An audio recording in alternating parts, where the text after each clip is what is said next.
A return to isolationism, Trump's second-term foreign policy. The year is 2025. Donald Trump, having secured a second term, resumes his seat in the Oval Office. His return ushers in a wave of uncertainty across the globe. The world watches, holding its breath as Trump picks up the threads of his America First agenda. The tenets of this agenda, steeped in isolationism and self-interest, send ripples of unease through long-standing alliances. The transatlantic partnership, already strained during his first term, braces itself for another 4 years of unpredictability. Trump's foreign policy, much like his domestic approach, prioritizes American interests above all else, often at the expense of global cooperation and stability.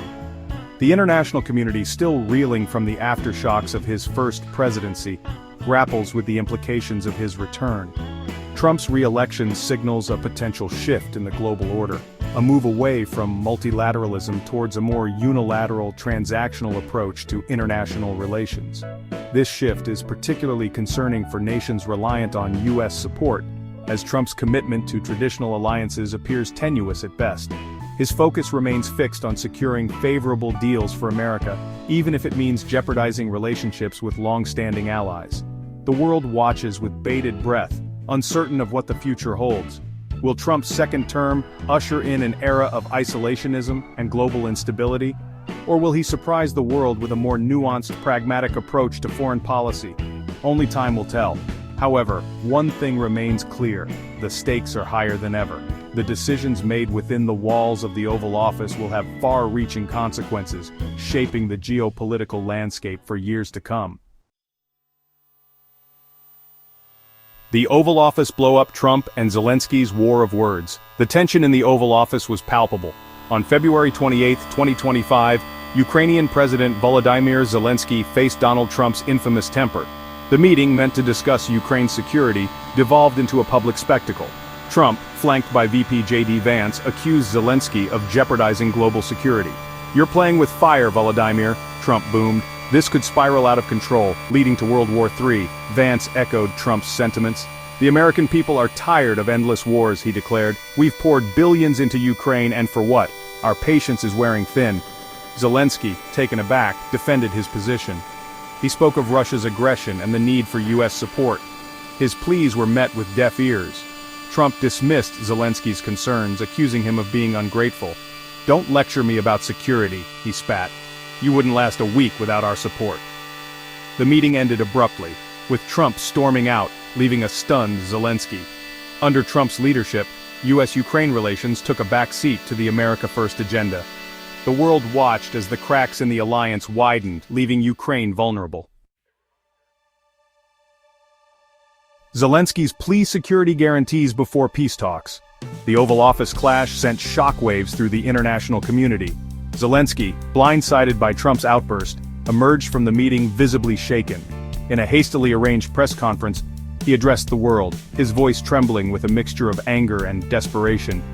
"We are grateful for the support the United States has provided," he stated, his words measured, "but we cannot be expected to negotiate with a gun to our heads." He reiterated Ukraine's commitment to peace but emphasized the need for concrete security guarantees before engaging in any talks with Russia. "We are not asking for American soldiers to fight our battles," he clarified. "We are asking for the assurance that we will not be abandoned in our hour of need."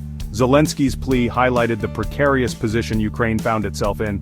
Caught in the crosshairs of a geopolitical power struggle, Ukraine was desperate for assurances from its Western allies, particularly the United States. The Trump administration's wavering commitment to NATO and its willingness to appease Russia had left Ukraine feeling isolated and vulnerable. Zelensky's message was clear: without ironclad security guarantees, any talk of peace talks was futile. Section 4. European diplomacy ignored. Macron and Starmer's futile appeals. The days leading up to the Oval Office blow-up were marked by frantic diplomatic efforts from European leaders. French President Emmanuel Macron and British Prime Minister Keir Starmer, sensing the escalating tensions, made last-ditch attempts to reason with Trump. Macron, during his visit on February 24, 2025, attempted to appeal to Trump's sense of history, reminding him of the sacrifices made during World War II to defend democracy in Europe. He proposed a European-led peacekeeping force for Ukraine, hoping to alleviate American concerns about direct involvement in another conflict. Trump, however, remained unconvinced. He viewed the situation through the lens of his America First dogma, questioning why the United States should bear the brunt of the responsibility for defending European security. Starmer, arriving in Washington on February 27, 2025, took a more direct approach. He presented Trump with a united front, assuring him of unwavering European support for Ukraine and urging him to stand firm against Russian aggression. He emphasized the need for a strong transatlantic response, warning that appeasement would only embolden Putin further. Trump, seemingly receptive at first, ultimately dismissed Starmer's concerns. He expressed skepticism about European resolve and reiterated his desire to avoid entangling the United States in another costly conflict. The message was clear. Trump was prioritizing his own narrow definition of American interests over the pleas of his European allies and the security of Ukraine. Section 5. The Price of Peace. Critical Minerals for Security Guarantees. Adding another layer of complexity to the already strained relations was the issue of Ukraine's vast reserves of critical minerals. Trump, ever the businessman, saw an opportunity to leverage the situation to America's economic advantage. He insisted on a deal that would grant U.S. companies preferential access to these resources, ostensibly to offset the cost of American aid to Ukraine. This demand, presented as a precondition for the Oval Office meeting, placed Zelenskyy in a difficult position. He was eager to secure American support but not at the expense of Ukraine's economic sovereignty.